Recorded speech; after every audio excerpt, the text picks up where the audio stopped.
Bonjour, je suis actuellement avec mon ami Yves Richez, sémio-anthropologue. Tiens, d'ailleurs, en fait, ça veut dire quoi ça, sémio-anthropologue, Yves? Le sémiologue est un spécialiste de l'étude des signes et des langues. C'est ça que ça veut dire? Ça veut dire ça. Ça veut dire finalement qu'est-ce qu'un mot montre, qu'est-ce qu'un mot veut dire et quel impact cela a dans notre quotidien. Et la dimension anthropologue renvoie à la connaissance de l'humain sous toutes ses formes, dans son D'accord. étude, son Donc, observation. un sémio-anthropologue, concrètement. C'est quelqu'un qui s'intéresse à la fois à l'humain dans sa globalité et en ce qui me concerne, je suis spécialisé sur la question de l'observation des humains en mouvement. En mouvement. Voilà. Super. Et je corrèle en fait les mouvements à la manière dont les gens parlent ou la manière dont les gens ne parlent pas parce qu'ils n'ont pas les mots qui vont avec les mouvements. D'accord. Bon, et ben voici ce que tu sors cette semaine. Oui. Détection et développement des talents en entreprise, donc un nouveau livre qui sort. Et moi, ce qui va m'intéresser, c'est de savoir qu'est-ce que tu as appris au cours de toutes ces années de détection des talents. Qu'est-ce que tu as appris, toi, À observer. à observer? Ouais, l'observation, c'est, je crois, la compétence fondamentale d'un profiler dans mon domaine. Alors, un profiler, c'est quelqu'un qui... Alors, dans notre domaine, on appelle profiler. Enfin, j'ai fait le choix d'utiliser profiler pour des raisons de compréhension du grand public. Ce que l'on voit à la télévision, c'est une personne qui va observer un grand nombre d'indices dans un environnement particulier qui vise à pouvoir poser des hypothèses fiables relatifs à des modes opératoires naturels d'une personne. Donc ça, c'est ce que tu as appris à Alors, ça, observer? alors, j'ai appris à observer, j'ai développé des compétences d'observateur et les travaux de recherche que je conduis depuis maintenant 11 ans ont consolidé ce travail théorique. D'accord, ok. Et concrètement, alors, comment est-ce que tu t'y prends pour détecter un talent? Est-ce que c'est comme ça, c'est magique? D'abord, entendons-nous sur le talent ça n'existe pas. C'est important de l'appréhender. Le talent est un concept qui remonte au XIIe siècle et qui est une invention de la pensée judéo-chrétienne. Mhm. Sachant que dans l'Antiquité, le talent c'est une pièce de monnaie et ou une unité de masse d'une amphore. Donc ça n'existe pas en tant que réalité physique, mais c'est un concept. Et c'est pourquoi ce n'est pas les personnes qui ont du talent, mais elles produisent des résultats que l'on peut appeler talent. D'accord. Tu vois, c'est important d'appréhender ça, chers amis, parce que les gens disent toujours est-ce que j'ai du talent? Donc, avec le verbe avoir implique l'idée qu'il y a une propriété que vous auriez qui fait que vous avez ou non du talent. Mhm. Et cette notion est très embêtante parce que elle inscrit une idée dans la tête des personnes qui font que soit elles sont talentueuses, soit elles ne l'ont pas. Alors que les travaux que je conduis depuis 15 ans permettent de dire aujourd'hui que ça n'existe pas un talent. Ce qui existe, c'est un résultat pour lequel on pourrait appeler ça talent. Ce n'est pas Vincent Delourmel qui est talentueux, c'est la somme de tes modes opératoires qui donnant un résultat observable se nomme talent. Tu vois la nuance? Je nuance, effectivement. Voilà. Du coup, tu as une approche plutôt scientifique qui peut faire peur aux gens. C'est vrai que ça peut toujours faire peur aux gens quand on parle scientifique. Comment est-ce que toi, tu as réussi à, on va dire, à dépasser cette crainte de la science et comment est-ce qu'on peut dédramatiser cet accès à la science aujourd'hui? La science est associée. Alors c'est vrai que pendant très longtemps j'avais une idée inappropriée sur ce mot-là. Pourquoi? Parce que la science, en tout cas en France ou en Europe, a très souvent été associée à la mathématique. La mathématique d'abord c'est un outil de pensée. Techniquement, c'est un système idéographique fermé sur lui-même. Et on ne peut pas, là encore, la mathématique en tant qu'écriture spécifique de la pensée a été amalgamée avec la science. Or, la science, c'est avant tout une discipline de l'observation. Donc, et scientifique, la personne qui va observer le réel et qui va chercher à poser des hypothèses sur ce réel. Et qui, dans certains cas, utilise la mathématique pour l'aider lorsqu'il y a besoin de faire des corrélations et des mesures pour fiabiliser une idée, en tout cas une hypothèse. Mais un scientifique peut ne pas passer par la mathématique ni par la mesure pour valider ça. D'accord? Ça, c'est un point important. Donc la science, c'est au contraire une discipline qui est extrêmement... Alors, elle est exigeante, mais elle est très modeste. Elle est modeste et elle fait preuve de beaucoup d'humilité parce qu'elle n'affirme rien. Et ça, je crois que c'est vraiment l'aspect que j'aime le plus dans cette activité de scientifique. C'est-à-dire qu'elle oblige à une discipline importante qui se déploie sur de nombreuses années, Mais elle oblige à cette réserve que doit avoir le scientifique qui fait qu'on ne peut pas affirmer quelque chose. Et c'est pourquoi lorsqu'on affirme quelque chose sur le talent, alors on n'est plus dans la démarche scientifique. Hein. Quand on dit le talent c'est, les gens talentueux c'est, sont, c'est pas une démarche scientifique. D'accord. La science, et je crois que c'est vraiment important que le futur lecteur, ou en tout cas la personne qui s'intéresse à cette question, garde à l'esprit, eh bien, c'est en tout cas la promesse d'une vigilance contre toute idéologie qui vise à enfermer un individu dans une idée arrêtée. D'accord. Bah, c'est bien dit. Et pour terminer, tiens, en quoi ce livre peut être utile de façon pratique aujourd'hui à nos auditeurs? Qu'est-ce qu'on apprend dedans?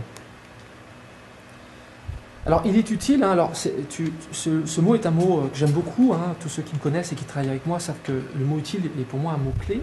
Ça vient de utilis. Utilis. Et ça veut dire ce qui apporte un avantage pratique.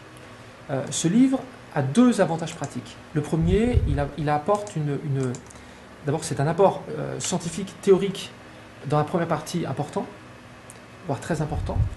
Et entendez donc du coup ce que je dis, c'est que théorique, ça veut dire qu'il s'appuie sur l'observation, sur de l'étude de fond, qui fait que ça permet ensuite de rentrer dans la deuxième partie, qui elle est pratique, et qui va décortiquer 10 grands modes opératoires avec un certain nombre de personnes, mais aussi des animaux. C'est-à-dire que quand tu parles de mode opératoire naturel, c'est la façon de procéder. C'est la manière dont une personne opère sans apprentissage formel et qui produit des résultats de manière naturelle. Voilà.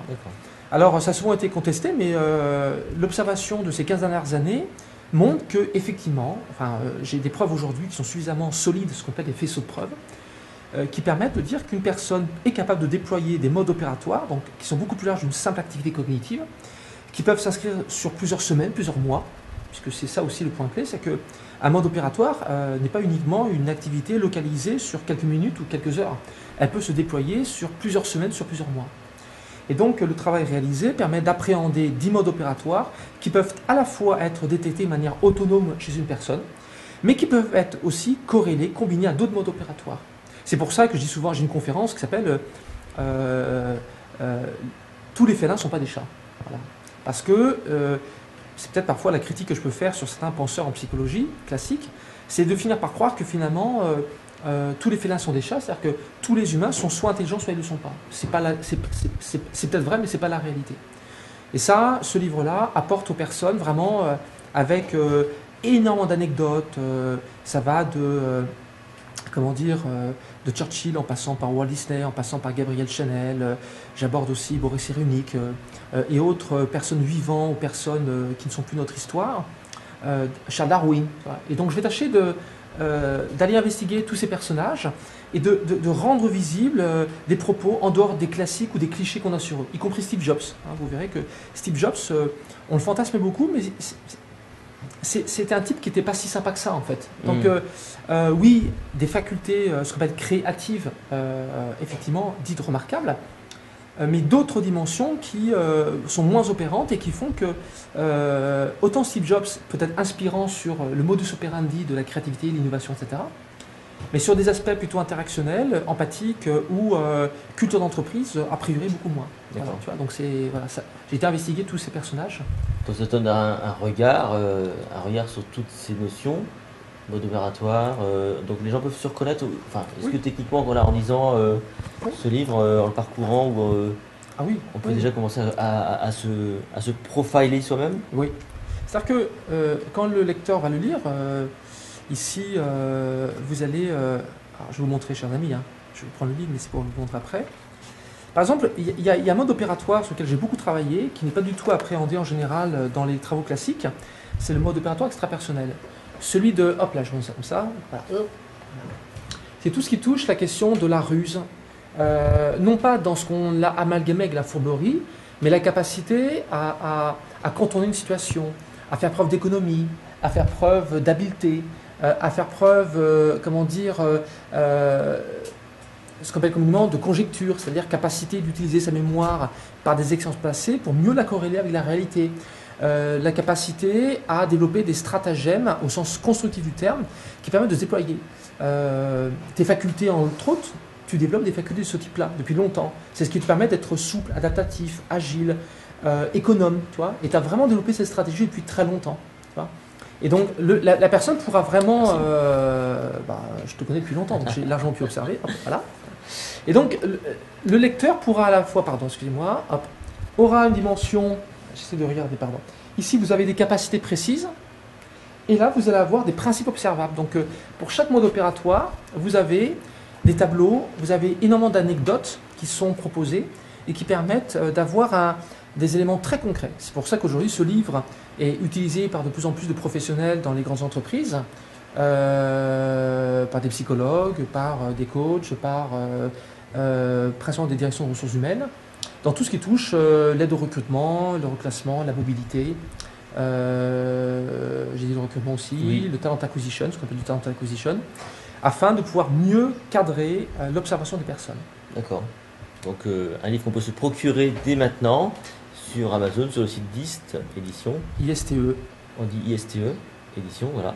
Et donc que tu, à travers ce livre, tu fais un petit événement ce lundi 26 juin pour, voilà, donc en faire la promotion à Paris.